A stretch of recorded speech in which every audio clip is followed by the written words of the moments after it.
우리 찬송가 527장, 찬송가 527장으로 하나님께 영광 올려드리겠습니다. 찬송가 527장, 어서 돌아오.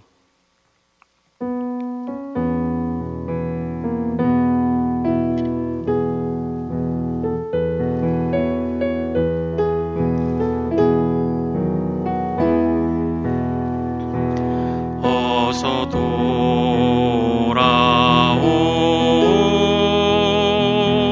어서 돌아마노.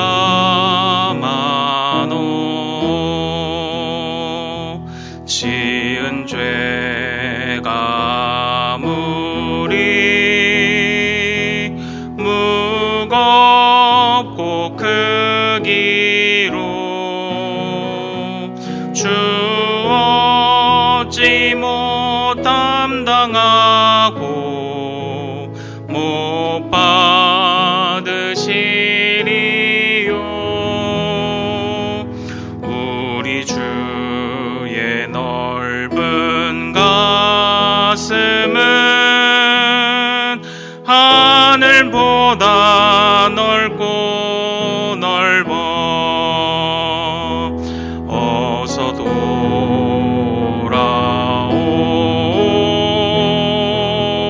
어서 돌아마노.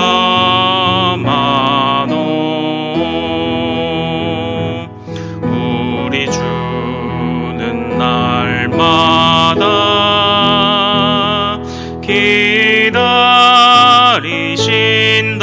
기다리신다오.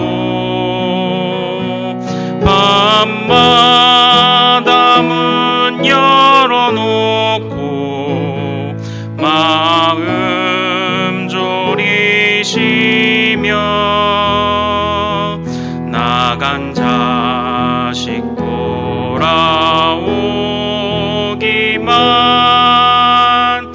밤새 기다리신다오.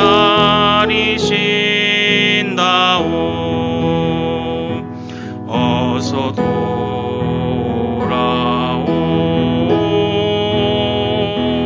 어서 돌아마노.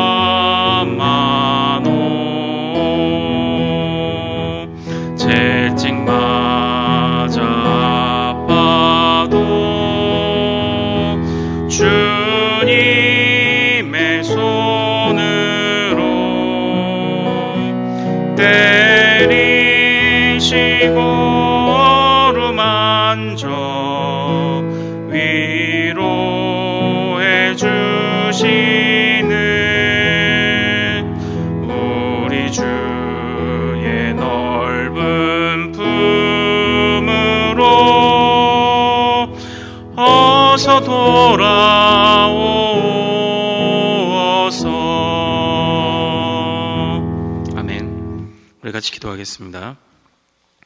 거룩하신 아버지 하나님, 우리가 항상 주님께로 돌아오기를 바라시는 그 주님의 마음을 알고 그 주님의 마음을 시원케 하는 우리 대전중앙교회 모든 성도들이 되기를 소망합니다. 아버지 하나님, 우리가 주님께 돌아가야 할 이유가 무엇입니까?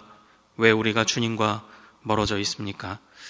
아버지 하나님, 불쌍히 여기셔서 우리 스스로의 허물을 보지 못하는 이 미련한 눈을 용서하여 주시옵시고 우리의 눈과 마음을 활짝 여셔서 아버지 하나님, 영안이 열릴 때에 하나님의 소망을 바라보며 우리의 죄악됨과 우리의 미련함을 바라보며 오직 주님 안에 소망이 있음을 우리가 입술로 고백하고 마음을 다해 주님 앞에 엎드리는 우리들이 될 수 있도록 하나님 인도하여 주시옵소서. 하나님, 세상의 수많은 소리들이 우리 귀로 들려올 때에 주여 우리가 영적 분별력을 가지고 주님의 말씀을 분별해낼 수 있도록 우리가 지식과 지혜 가운데 자라갈 수 있도록 도와주시옵소서. 하나님을 더욱더 잘 알아감으로 아버지 하나님, 우리 안에 정말 분별할 수 있는 영을 허락하여 주시고 아버지 하나님, 시대의 흐름을 바라보고 우리의 영적 죄악을 바라보고 우리 교회가 나아가야 할 바를 바라보고 정말 주님께서 우리에게 주시는 메시지들을 잘 분별할 수 있는 그런 시대를 살아가는 우리들이 될 수 있도록 하나님 인도하여 주시옵소서. 하나님, 예레미야의 마음으로 아버지 하나님, 이 시대 가운데 선포하시는 주님의 음성을 듣기를 원합니다. 아버지 하나님께서 오늘 또 말씀 중에 우리에게 깨달음 주시옵시고 그 말씀 붙잡고 또한 그 은혜 붙잡고 오늘을 살아갈 힘을 얻을 수 있도록 하나님 인도하여 주시옵소서. 감사하오며 우리 주 예수 그리스도 이름으로 기도하옵나이다. 아멘. 오늘 주신 하나님의 말씀은 구약성경 예레미야 4장 1절에서 10절까지 말씀입니다.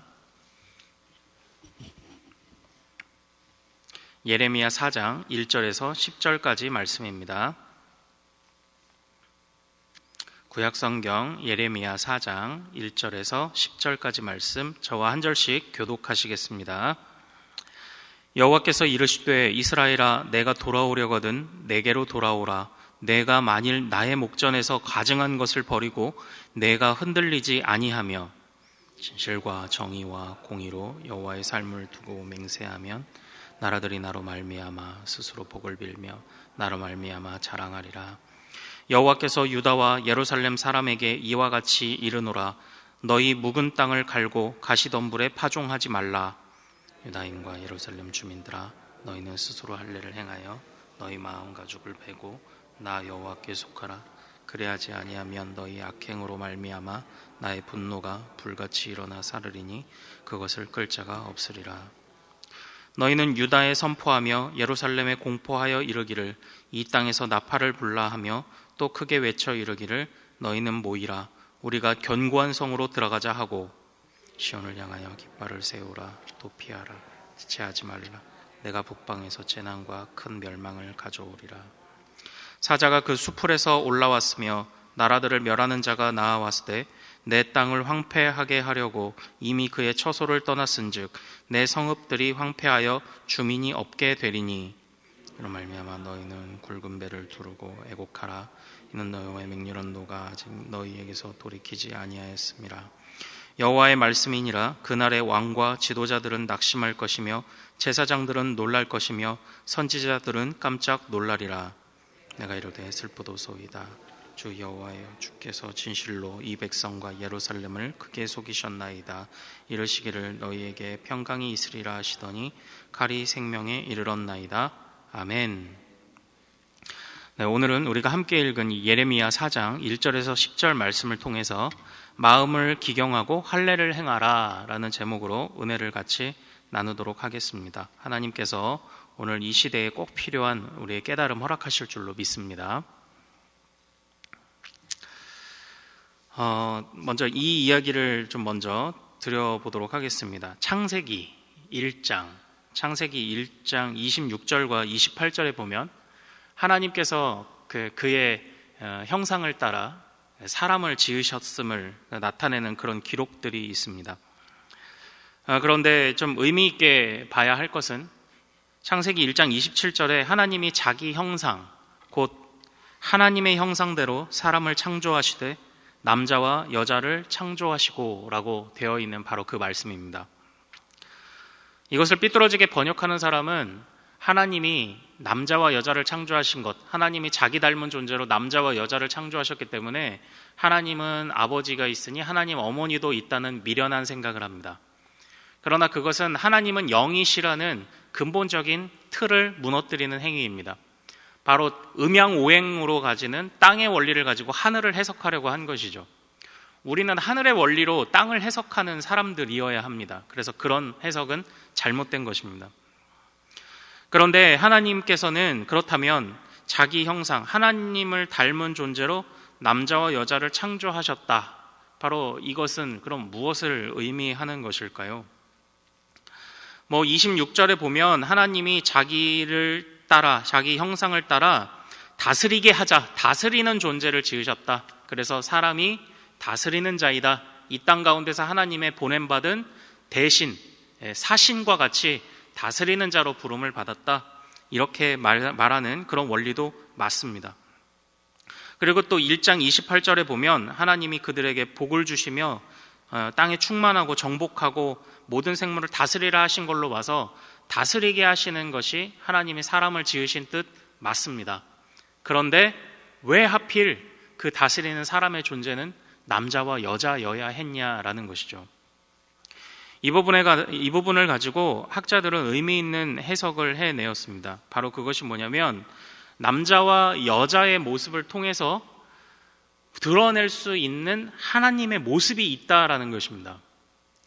하나님이 자신을 닮은 존재로 지으신 남자와 여자를 통해서 하나님의 모습을 드러내야 한다는, 드러낼 수 있는, 남자와 여자의 모습을 통해 드러낼 수 있는 하나님의 그 모습이 있다라는 것입니다.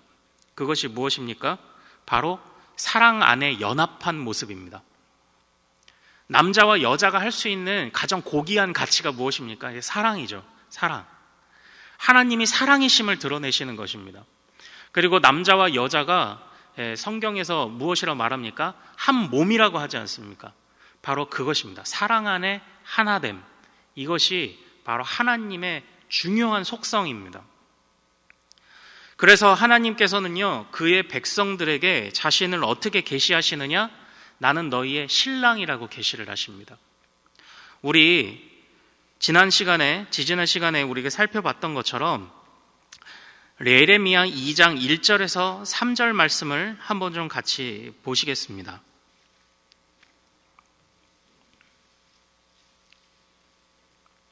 예레미야 2장 1절에서 3절 말씀을 한번 찾아가서 우리 같이 한번 읽어보겠습니다. 예레미야 2장 1절에서 3절. 자, 시작. 여호와의 말씀이 내게 임하니라. 이르시되 예루살렘의 귀에 외칠지니라. 여호와께서 이와 같이 말씀하시기를 내가 너를 위하여 내 청년의 때의 인애와 내 신혼 때의 사랑을 기억하노니 곧 씨 뿌리지 못하는 땅 그 광야에서 나를 따랐음이니라. 이스라엘은 여호와를 위한 성물 곧 그의 소산 중 첫 열매이니 그를 삼키는 자면 모두 벌을 받아 재앙이 그들에게 닥치리라. 여호와의 말씀이니라. 아멘. 여기서 2절에서 하나님과 그의 백성들의 관계를 묘사하는 중요한 의미에 있는 표현이 하나 나옵니다. 바로 그것이 뭡니까? 바로 신혼입니다. 신혼.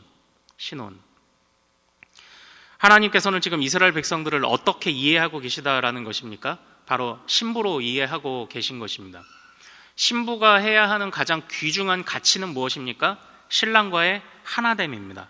사랑 안에서의 하나됨, 사랑 안에서의 하나됨. 이것이 신부가 할 수 있는 가장 고귀한 가치입니다. 제가 이 창세기의 말씀을 드린 것은 바로 이 예레미야 2장의 말씀으로부터 묵상해 오는 과정 속에서 드러나는 하나님의 속성을 제가 착안한 것인데요. 다시 말하면 제가 말씀드리고 싶은 것은 이것입니다. 지금 예레미야는 이스라엘 백성들을 향해서 돌아오라고 쓴소리를 하고 있습니다. 그런데 이스라엘이 왜 돌아가야 합니까? 이스라엘이 어디로 돌아가야 됩니까? 바로 이스라엘이 처음 어떻게 생겨났는지를 보면 왜 돌아가야 하는지, 어디로 돌아가야 하는지가 보입니다. 이스라엘은 처음에 어떻게 생겼습니까? 바로 하나님께서 그들을 신부로 부르셨기 때문에 그들이 이 땅 가운데 처음 지음을 받았고, 하나님이 그들을 광야에서 건지셨기 때문에 그들이 이스라엘이라는 나라를 이룬 것입니다. 이스라엘이라는 나라가 먼저 있었고 하나님과 언약을 맺은 것이 아닙니다. 하나님이 그들에게 언약을 주셔서, 언약이란 단어가 들어가 있는 것은 아니지만 태초에 지음받을 때부터 인간의 존재 자체가 하나님의 귀중한 약속과 은혜 안에서 지음을 받았고, 그리고 그들이 번성하여 하나님의 언약 안에서 나라를 이룬 것, 이것이 이스라엘의 시작입니다. 이 시작 지점을 알아야 왜 돌아가야 하고 어디로 돌아가야 하는지가 보이는 것입니다. 바로 어디로 돌아가야 합니까? 하나님이 처음 창조하셔서 사랑으로 하나됨을 이루라고 말씀하셨던 그때로 돌아가야 합니다. 또 어디로 돌아가야 합니까? 하나님이 나라를 이루셔서 생육하고 번성하라고 하신, 사랑 안에 하나 되어 생육하고 번성하라고 하신 그 뜻으로 돌아가야 한다라는 것입니다. 그런데 지금 이스라엘은 어떻습니까? 사랑으로 그 신랑 되신 하나님과도 하나 되고 있지 못합니다. 또 지금 이스라엘은 어떤 모습입니까? 생육하고 번성하고 있지도 못합니다. 왜냐? 이방 민족들에 둘러싸여 있습니다. 하나님이 그들을 부직갱이로 사용하셔서 이스라엘의 죄악을 치는 용도로 사용하실 것을, 그래서 예레미야가 계속 이야기하고 있는 거죠. 너희는 더 이상 하나님의 사랑으로 하나됨 안에서 생육하고 번성할 수 없다라고 말하는 겁니다. 그런데 이렇게 예레미야가 이 답답해하는, 그래서 돌아오라 말하고 있지만 그 답답함이 무엇입니까? 그럼에도 불구하고 그 마음속에 있는 답답함이 무엇입니까? 이스라엘 백성들이 돌아오려고 하지 않았기 때문이에요. 그 당시 상황들을 좀 한번 좀 생각을 해볼까요? 우리 4절 말씀 한번 좀 보겠습니다. 네, 다시 4장으로 넘어와서 4장 4절 말씀 같이 읽겠습니다. 자, 시작. 유다인과 예루살렘 주민들아, 너희는 스스로 할례를 행하여 너희 마음 가죽을 베고 나 여호와께 속하라. 그래야지 아니하면 너희 악행으로 말미암아 나의 분노가 불같이 일어나 사르리니 그것을 끌 자가 없으리라. 아멘. 여기서 유다인과 예루살렘 주민들아 라고 말하는 배경을 우리 앞전 말씀을 들어 잘 아시죠?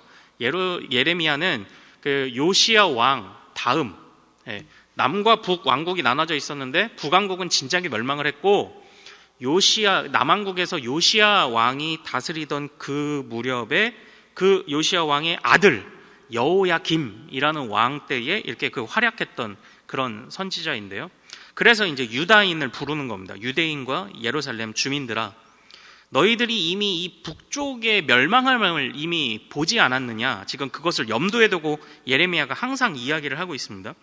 그런데 그 당시에 이 남아있는 남쪽 유다의 상황도 어떻습니까? 그때 예레미야가 책망하며 하는 말이 너희들아, 너희는 마음 가죽을 베어라 라고 지금 이렇게 얘기를 하고 있습니다. 이 마음이라는 것은 어떻습니까? 제가 또 다시 한번 말씀을 드리는데 이스라엘 백성들이 어떤 기초 위에 세워져 있는지 저는 이번에 두 번째 기초를 말씀드릴 거예요. 첫 번째 기초는 그 하나님의 창조 원리, 신랑과 연합되어 사랑으로 연합되어 생육하고 번성해야 되는 이 원리. 두 번째 원리는 바로 신명기 6장 4절에서 9절에 있는 말씀입니다. 제가 대표로 읽어드리겠습니다. 이스라엘아 들으라. 우리 하나님 여호와는 오직 유일한 여호와이시니 너는 무엇을 다하고 마음을 다하고 뜻을 다하고 힘을 다하여 내 하나님 여호와를 사랑하라. 이스라엘은 바로 이 두 가지 원리, 이 두 가지 기둥 아래에서 위에서 세워졌다고 해도 과언이 아닙니다. 하나님의 창조 원리로 하나님과 하나됨으로 생육하고 번성하고 하나님께 마음과 뜻과 힘을 다하여 하나님을 사랑하고 신랑을 사랑해야 되는 이 두 원리 안에서 세워졌다고 해도 과언이 아닙니다. 그런데 지금 오늘 이 시점에서 예레미야가 책망하는 것이 무엇입니까? 너희들의 마음이 어디 있느냐? 마음과 뜻을 다하여 하나님을 사랑하는 데 있지 않고 너희 마음이 질긴 가죽과 같이 되었구나. 너희 마음이 돌이키지 않는 질기고 질긴 가죽같이 되었구나. 지금 이것을 예레미야가 한탄하고 있습니다. 이것이 지금 이 당시의 상황이에요. 그런데 우리가 먼 시간 한참이 지난 뒤에 나중에 보겠지만 예레미야 36장에 가면 어떤 일이 일어나는지 아십니까? 그의 아버지 여호야김 왕의 아버지 요시야는 성전에서 성전을 수리하는 중에 말씀이 발견되었을 때 말씀을 낭독할 때 그 말씀을 듣고 무엇을 찢었습니까? 옷을 찢었어요. 그런데 예레미야 36장에 보면 23절에 그 아들 요시야 왕의 아들인 여호야김은 그의 신하를 데려다가 여후다라는 신하가 말씀의 서너 쪽을 낭독하면 왕이 그것을 칼로 베어 화롯불에 던져 두루마리를 모두 태웠더라. 이런 구절이 등장을 하는 거예요. 예레미야가 마음을 찢으라고 했더니 마음을 찢지 않고 무엇을 찢었습니까? 여호야김 왕은 나중에 오히려 말씀을 찢었습니다. 말씀을 찢은 거예요. 이것은 얼마나 미련하냐면 우리가 아침에 일어나서 거울을 봤습니다. 그런데 거울을 보니 웬 눈곱 낀 사람 하나가 그 거울에 비춰온 거예요. 그러면 자연스럽게 일어나야 하는 반응이 무엇입니까? 내 눈곱을 떼는 게 자연스러운 반응이죠. 그런데 지금 이 여호야김은 어떤 행동을 하고 있냐? 아침에 일어나 거울을 봤는데 눈곱 낀 사람이 그 거울에 나타나자 거울을 깨버린 지금 이런 상황입니다. 말이 안 되는 상황인 거예요. 말씀에 비춰 나의 허물이 드러나자 말씀을 찢어버리는, 말씀에 비춰 나의 마음 가죽을 베어내는 것이 아니라 오히려 말씀을 찢어버리는 이런 일을 하던 것이 이 당시의 상황이었다라는 것입니다. 그리고 또 이 당시 상황을 알 수 있는 두 번째 상황이 무엇입니까? 우리 5절 말씀 한번 같이 읽겠습니다. 예레미야 4장 5절 같이 읽습니다. 시작. 너희는 유다에 선포하며 예루살렘에 공포하여 이르기를 이 땅에서 나팔을 불라 하며 또 크게 외쳐 이르기를 너희는 모이라 우리가 견고한 성으로 들어가자 하고, 여기서 이 당시 유다도요, 외부에 있는 이방 나라들, 특별히 그 바벨론의 침략에 대해서 모르고 있었던 것이 아닙니다. 그러나 이들이 택한 방법이 무엇인지 한번 보십시오. 나팔을 불어 전쟁이 곧 시작될 것을 알리고, 지금 그 강한 나라 그 바벨론, 북왕국은 아수르에게 망했는데 그 아수르를 멸망시킨 강대국인 바벨론을 상대하겠다라고 지금 마음을 먹은 겁니다. 나팔을 불어 전쟁을 선포하고, 그리고 우리가 서 있는 이 견고한 성 안으로 모여 들어가자라고 지금 생각하고 있던 게 이스라엘 백성들의 모습이었던 거예요. 그러니까 지금 이스라엘 백성들이 의지하고 있었던 것은 무엇입니까?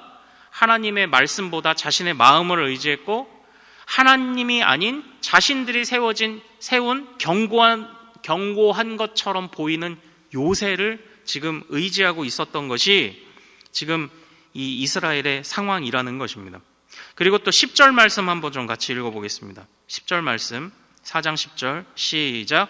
내가 이르되 슬프도소이다. 주 여호와여, 주께서 진실로 이 백성과 예루살렘을 크게 속이셨나이다.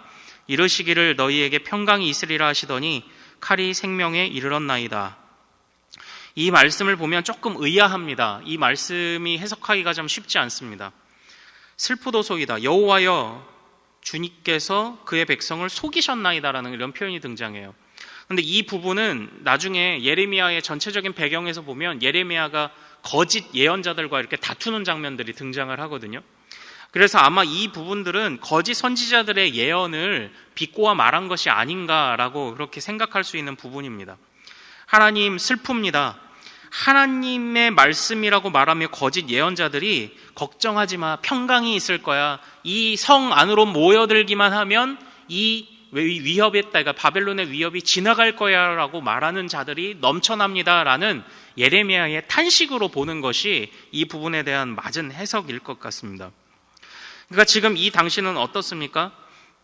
창조의 원리도 다 외면하고 있고, 마음 가죽을 베는 게 아니라 오히려 하나님의 말씀을 베어버리는 그런 시대가 되어버렸고, 그리고 또 하나님의 말씀을 충실하게 전해야 되는 그런 예언자들이 다 사라져버린, 그런 예언자인 예레미야의 말을 듣지 않는, 평강이 있을지어다 라고 말하며 우리 성 안으로 모여들면 살 거야 라고 말하는, 그렇게 스스로 자기 위안에 빠져있는, 그렇게 스스로 삐뚤어지게 판단하고 있는 바로 그런 때가 바로 이 당시의 상황이다라는 것입니다.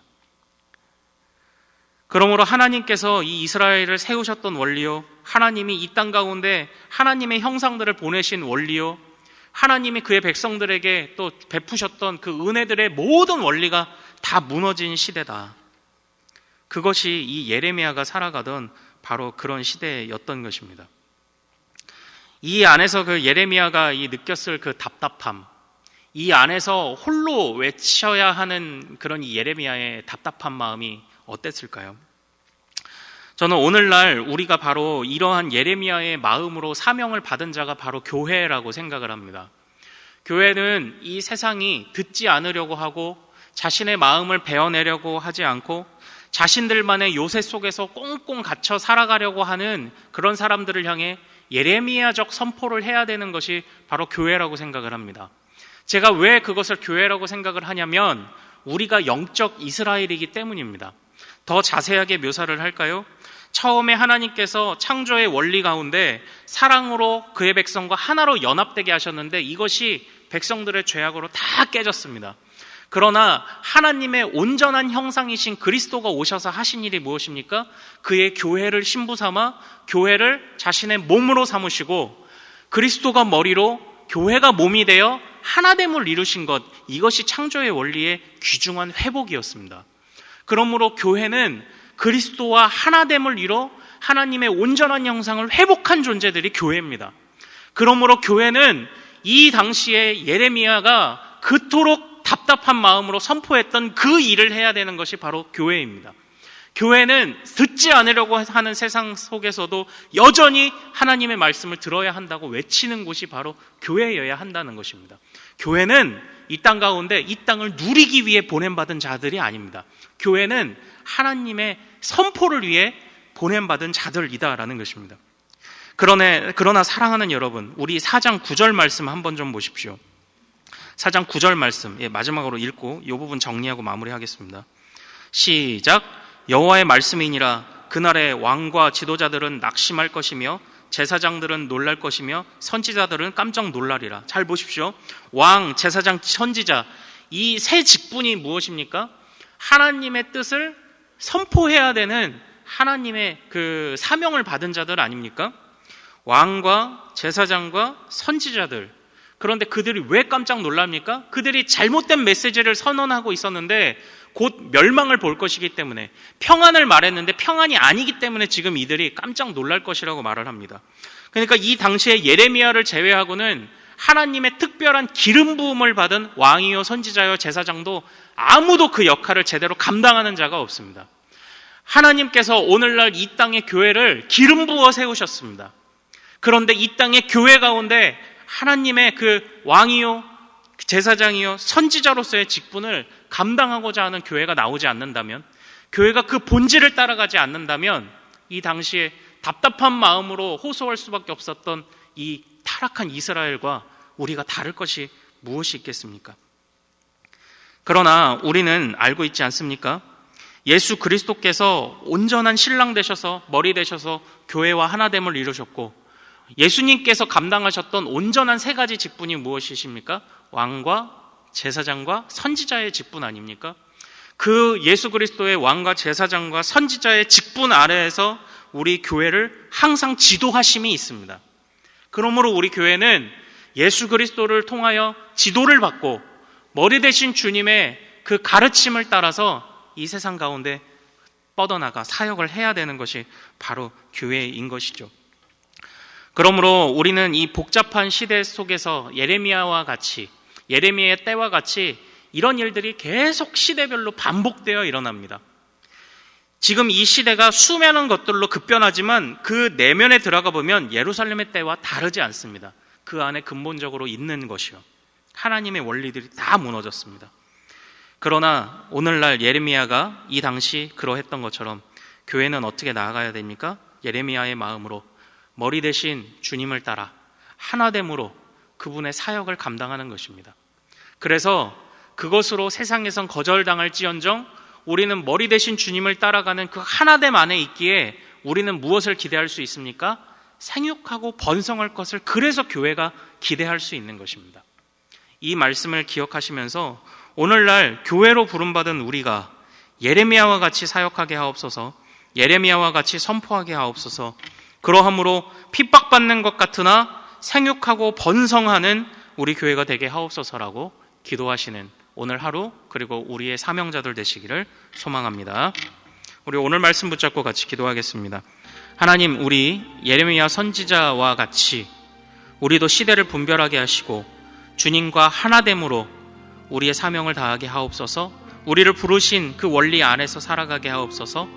참된 머리 대신 주님을 따라 우리도 예레미야와 같은 교회의 사명을 잘 감당하게 하옵소서라고 우리 주여 이름 크게 한번 부르고 오늘 말씀 붙잡고 기도하겠습니다. 주여, 거룩하신 아버지 하나님, 오늘날 우리 교회가 무엇을 위해 어디를 향해 나아가야 할지 다시 보게 됩니다. 아버지 하나님, 우리가 왜 돌아가야 합니까? 왜 다시 주님께로 돌아가야 합니까? 어디로 돌아가야 합니까? 아버지, 주님께 돌아간다는 것이 무엇입니까? 주님과 하나됨으로 돌아가야 하고 마음과 뜻과 힘을 다하여 주님을 사랑하는 대로 돌아가야 하는 것, 그것을 통하여 우리 머리 대신 신랑 대신 주님께서 우리를 생육하고 번성하게 하실 것을 기억하는 것, 그것이 바로 오늘날 우리가 품어야 될 온전한 기도의 제목들이 아닙니까? 아버지 하나님, 우리 교회가 이 사명을 잊지 않게 하옵소서. 이 당시 예레미야가 그 마음을 끝까지 포기하지 않았던 것처럼 예레미야의 마음으로 오늘 우리 교회가 살아갈 수 있도록 도와주시옵소서. 아버지 하나님, 주님께서 은혜 베풀어 주셔서 우리 교회가 예레미야와 같이 담대한 마음으로 하나님의 말씀을 지키게 하옵소서. 아버지, 우리 교회가 예레미야와 같이 마음을 먼저 베어내고 아버지 하나님 앞에 엎드리는 자들이 될 수 있도록 인도하옵소서. 말씀을 베어내는 자들이 아니라 마음을 베어내는 자들이 될 수 있도록 아버지 하나님 인도하여 주시옵소서. 아버지 하나님이여, 이 시대 가운데 굳은 마음으로 살아가고 있는 미련한 사람들과 같지 않게 하옵소서. 아버지 하나님의 그들의 흐름에 따라 살아가지 않게 하옵소서.